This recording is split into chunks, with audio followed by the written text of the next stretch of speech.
one may ask, why did you choose to invite Mr. Mnangaggwa in particular?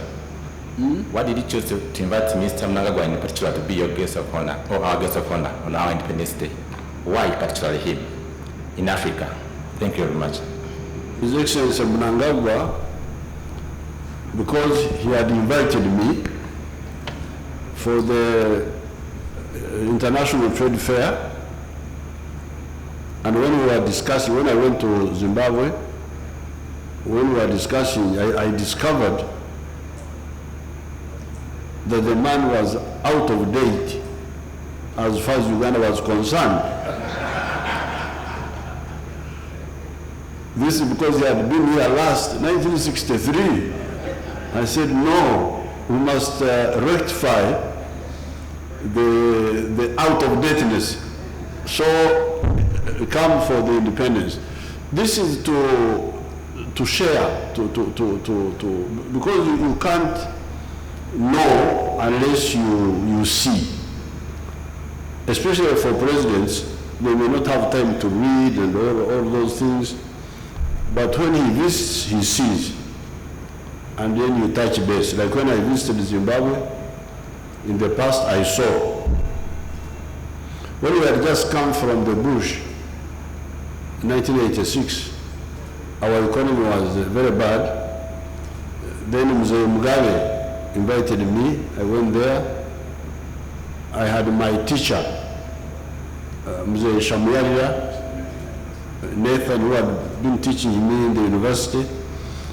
So we linked up with the leaders, and at that time, the young boy, the one who asked the question, I think he must have been in the primary school. He may not have known, but our economy had a lot of problems. When I went to Zimbabwe, they had a good steel industry. They were making steel billets, and our steel factories here were beginning to come up, but they didn't have the basic raw material, the steel billets. So I made arrangements with Mnangaggwa to import those steel billets. And for a long, many of these buildings you see in Kampala here, many of them were built by that steel. Later on, we built our own capacity. So, this brotherhood, this solidarity, come and visit me, let me visit you, is both protocol, but also business. Because when you visit, you see, you learn, then you know how to take advantage of the relationship. So that's how I invited His Excellency Mnangaggwa, especially for him to catch up. 1963 is a long, long, long time. This is more than 56 years. Yeah. Thank you. Alex Otto, I work for Uganda Radio Network. My question for the African leaders is that we are taking too much of loans as Africa. And there is worry that even though we are trying to say it is time for us to do our things by ourselves, we are still taking in loans to develop our roads, and yet other countries are basing on their citizens to invest, let's say, in investment certificates to construct. But are you not worried as leaders of Africa that you're mortgaging the country? And then to Zimbabwe, to Mnangaggwa. Zimbabwe is struggling with a lot of challenges, especially in relation to the value of your money and issues of poverty.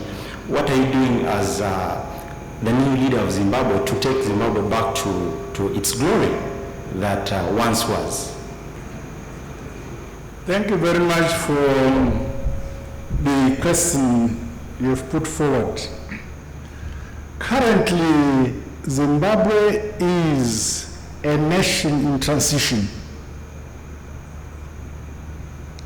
We fought an armed struggle for a very long period. And the principal grievance that motivated us to take arms to fight the British was the question of land. When we attained our independence in 1980, what we attained was political independence. We still felt empty without our land.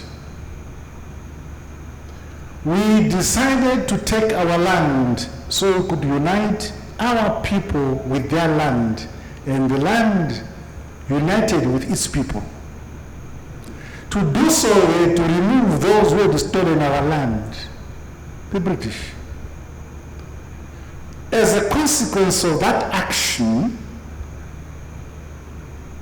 sanctions were imposed on our country. There was cooperation at the time between Tony Blair was Prime Minister of the United Kingdom and George Bush was President of the United States of America. President George Bush had an issue with Iraq, but did not receive the support of the United Nations Security Council, and then he constituted a coalition of the willing. And among the willing was the United Kingdom under Tony Blair, who also needed support to deal with us, Zimbabwe, who had taken land from British settlers. So in that cooperation, Britain supported America on Iraq, and America supported Britain on the imposition of sanctions on Zimbabwe. We chose to go ahead to take our land despite the sanctions, but we felt there's more dignity to own our land than to have foreigners owning our land and continue to be servant to the United Kingdom. Up to today, those sanctions are still on. As a result of those sanctions, our economy collapsed. As a result of those sanctions, our currency collapsed. I think you are so young that you cannot know this part of history. This is why you're asking the question in the character in which you've asked it. However, as I've said, we are determined because we receive the support of our brothers and sisters on the entire continent. Member states of the AU support us in the course we are taking. And we believe that with the support, diplomatic and material support we receive from our senior presidents, like President Museveni, we shall succeed.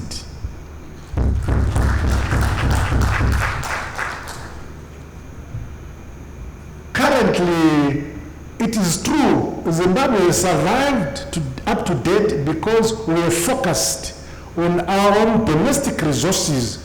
For the last 20 years, we've never received lines of credit.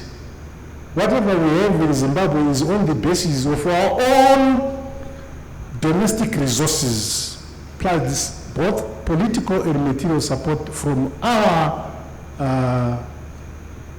sister countries on the continent. This is why in the statement read by the Minister of Foreign Affairs, they referred to our SADC summit in August, where the SADC bloc passed a resolution that the 25th of October shall be a date where all member states of SADC will demonstrate for the removal of the illegal sanctions imposed on us.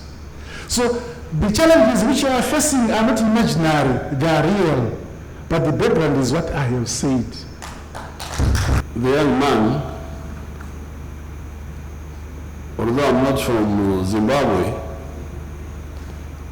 but we studied the issues of Southern Africa. In Zimbabwe, which the British were calling Rhodesia, there was the 1936 Land Apportionment Act. Can you note it down, young man? What is the name? Where is he? Come, so that we cure your ignorance.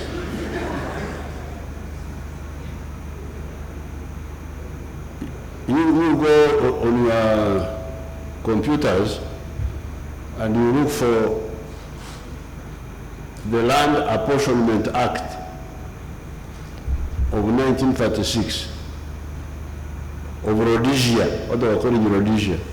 Because if you say Zimbabwe, you may not get it because it was under Rhodesia. Then you will see why our people there had to fight. Because the details are there. How much land was taken by the whites, and how much remained for... Now in South Africa, it was even worse because more than 80% of the land was owned by only 13% of the population, something like that. You can also start. So these are very serious issues. Even in South Africa, in the last elections, the issue of land was one of the big issues. Now, pardon me, Mr. President. I asked two questions. No. I asked, you're taking so much loans as a country. I will answer that. You're taking so much loans as a country. What are you, aren't you mortgaging the country? And then I asked Zimbabwe, what are you doing to take Zimbabwe back to its lost glory? Those are simple questions, please. The President has answered you. You guys sit down. Now I will also answer you on the loans. The loans, what's your name you say? My name is Alex. Alex is not an African name. Otto. Okay. Otto means you survived death. You see what Otto means is that all his siblings died, or many of them died. He's the only one who survived. Is that not so? So, when were you born? You survived because I immunized you.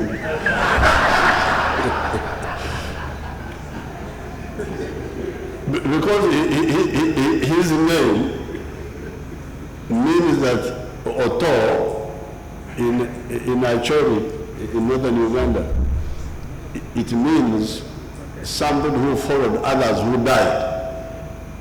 To means death.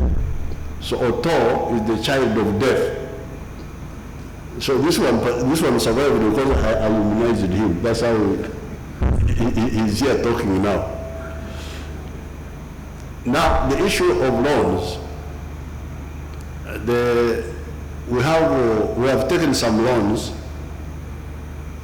good loans, from especially China. I want to salute the people of China because they have given us loans for the areas which other people are not interested in giving us loans for. These are, because if you want to develop your economy in a modern way, you must deal with the issue of costs, the cost of production. What are the factors that influence the cost of production? Number one, transport. If you have got high transport costs, there is no way the companies will make profit because much of the money will go into transport. The other cost pusher, which can put up production costs, is electricity. If you don't solve the issue of electricity, there's no way you can manufacture profitably. The other cost pusher is the cost of money, the interest rates in the banks. If those costs are high, then again your companies cannot make profit. Now, if companies can, of course the other one will be the cost of labor, but fortunately in Uganda the cost of labor is still not so high. The salaries are not very high, so that one is not a problem. So the real problems for Africa have been in terms of transformation, which the president is talking about, has been high cost of transport, high cost of electricity, or no electricity at all, and high cost of the cost of money. Now, the Chinese, whom you seem to be very excited against, because you are being influenced by some other people, are the only ones who have agreed to lend us money to develop the railway in Kenya and in Tanzania, to develop the electricity. On the issue of the cost of money, we are doing it ourselves. But even for the railway, we would have done it ourselves. But if there is a loan, then I take advantage of it, and then I use my own money to do other things. Now, are we borrowing too much? No, there is a formula of how we calculate debt. There's what we call debt GDP ratio. That one can tell you where you stand. And I can tell you the debt GDP ratio of Uganda is very good. It's not a problem. If it was to go beyond that, I am somebody who knows what I'm doing.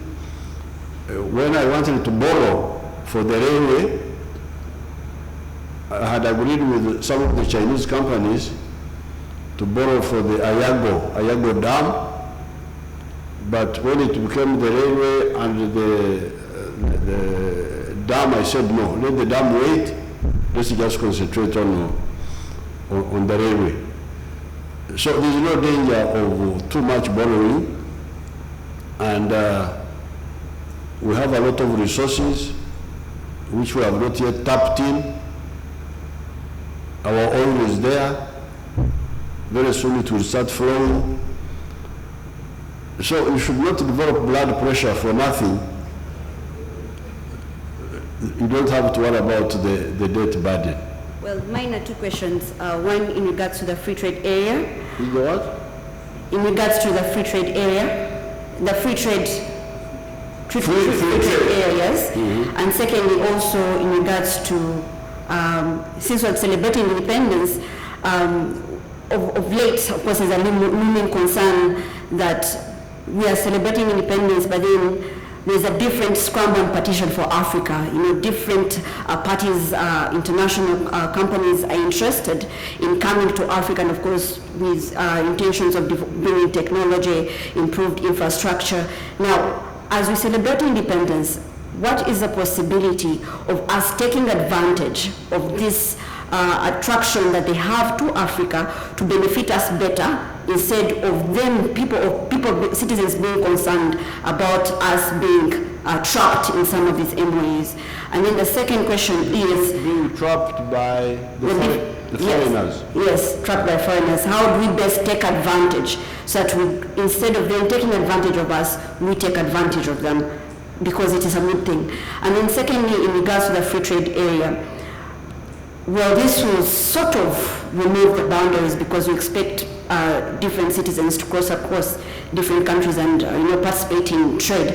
But then, when in some MOUs that we sign, we see different countries return and sign that different MOUs. So my question would be, wouldn't it benefit us better?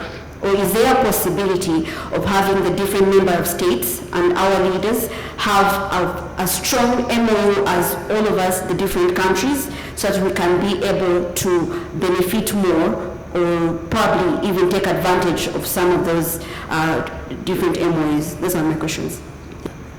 Well, perhaps I may deal with the second aspect of your question, I wasn't very clear about the first aspect of the question. You are saying that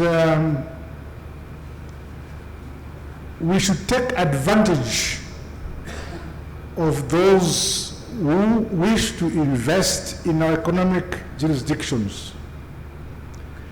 In the first place, there are two possibilities.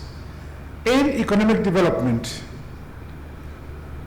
you look inwards and say, I shall develop my country solely on the basis of my domestic resources at the pace at which I can develop.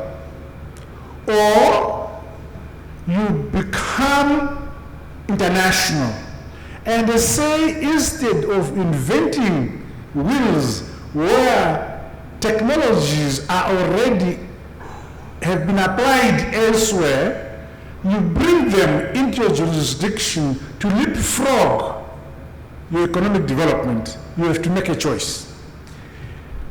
Personally, I would feel it better that wherever possible, to leapfrog industrialization or modernization, you take on board technologies already in existence rather than say, let me invent my own on the basis of our own domestic advancement in terms of technology or ICT. Now, to attract foreign investment in your country, you need to be competitive. The cost of doing business comes into play. Capital, global capital, will go where it feels safe to go in and go out. Global capital is afraid where there are political risks or other economic risks which they run away from. So there will be a plethora of economic jurisdictions to which global capital will make choice. So for you to attract that global capital to assist you to develop, you must create an economic environment that attracts that global capital to your economic jurisdiction. Then you have to subdivide your economy.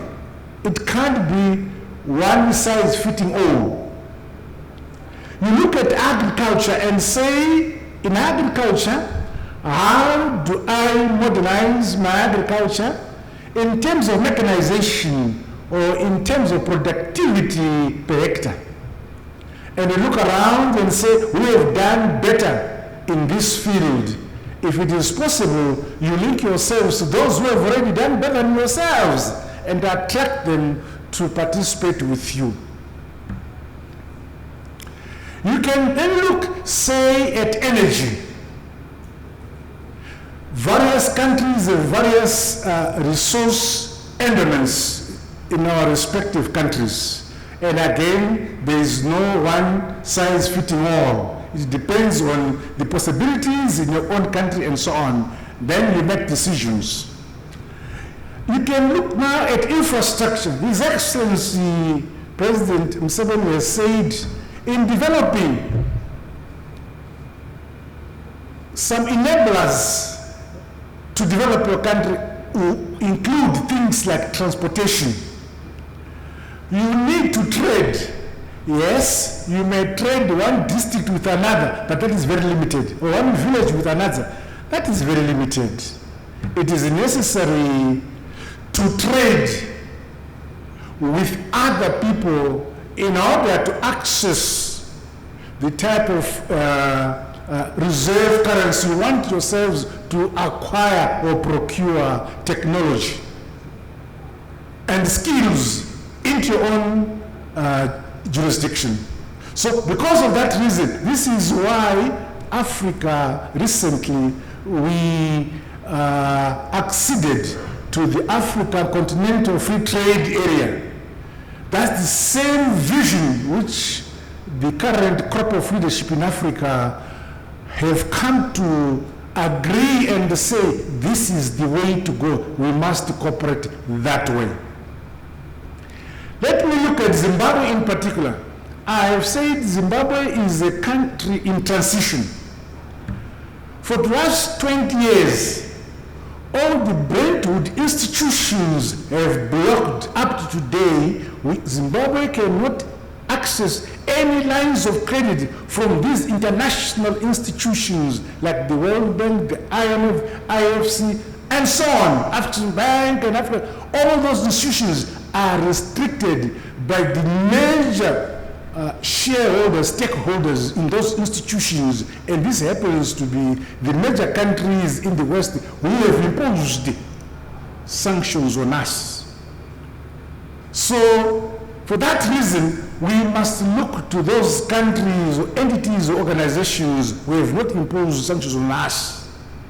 And in that narrow approach of Zimbabwe, the people who are standing with us, our brothers and sisters, member states of the AU, and other countries like in the eastern countries like China, Russia, India, Brazil, we relate to them because they have no sanctions on us. But countries like Uganda, in my view, also need to attract. I was discussing with the Minister of Foreign Affairs. The Minister of Foreign Affairs said, what crops do you grow? He said they also grow cotton in Uganda. Now, there are two possibilities. You approach countries which have advanced textile industries so that they can beneficiate, add value to your cotton and the process. Or you choose to continuously export your cotton raw until you develop your own textiles industry. But I think Uganda, in my view, would be better to do both. As you develop the domestic textile industries, you must also procure and acquire and relate to technologies elsewhere. You leapfrog and take technologies into your own jurisdiction. I think this is how we should look at these things. Oh, thank you very much, Your Excellency. What's your name, Omuzukuru? Who? The question has two parts. I have been interacting with the grandchildren. We call grandchildren Bazukuru. Bazukuru are grandchildren. Yes, so those Bazukurus, many of them are not well informed, even with the traditional economics. Traditional economics tells you that there are two measurements of how we measure the economy. One measurement is called gross domestic product, GDP. In gross domestic product, you measure all production of value that is taking place in your country, irrespective of the citizens who are doing that production. So if an Indian has got a factory in Uganda, that factory is part of the GDP of Uganda, not part of the GDP of India. So that's one measurement. The second measurement is what we call GNP, gross national product.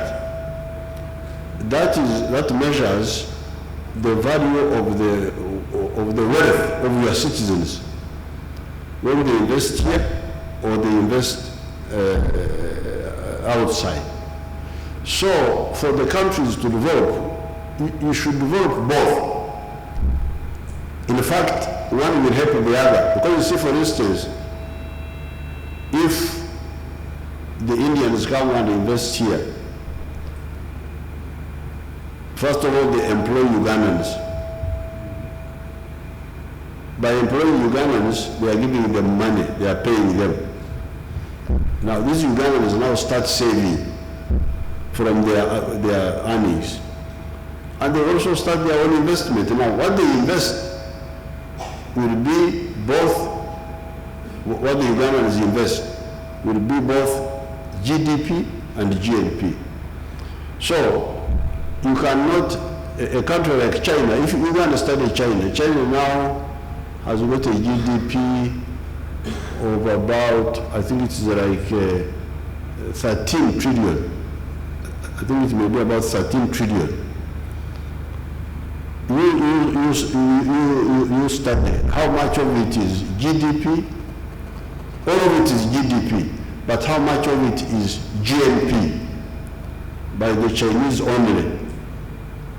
You may find that maybe more than a half is from the foreigners. So if the foreigners can come, you should really take advantage of them, because when they invest here, they will inevitably help you. Now, on the issue of the CFTA, Continental Free Trade Area, the business has two people. There is the producer of a good or a service. Then there is the consumer of that good or service. If you produce and nobody buys, or few people buy, then that business will not grow. It will collapse. This is what the Africans have now woken up to.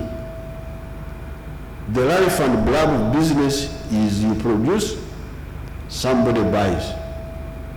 If I produce and nobody buys, or only very few people buy, that business will not survive. Now, I want to congratulate Africa from 1980, when our leaders met and what they called the Lagos Plan of Action. They saw this issue of market.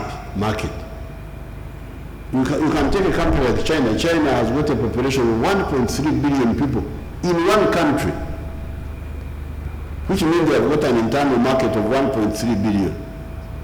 But they are still dying for other markets outside. They have 1.3 billion inside, but they are looking for additional markets. Now you here, we are only satisfied with the market of Uganda of 42 million people only. That means, in our Bantu dialects, Umerara, you are asleep. You don't know where the future is, because you need the market. We need the market of the whole of Africa, 1.2 billion people, but we need even additional markets, so that the more the people buy, the better. This is just modern business. There is nothing to do about it. If there are some leaders who don't understand that, as you are saying, you are implying that some don't implement it, because they have not woken up. They will wake up, or reality will wake them up. Thank you very much. Let's go on the Chapula.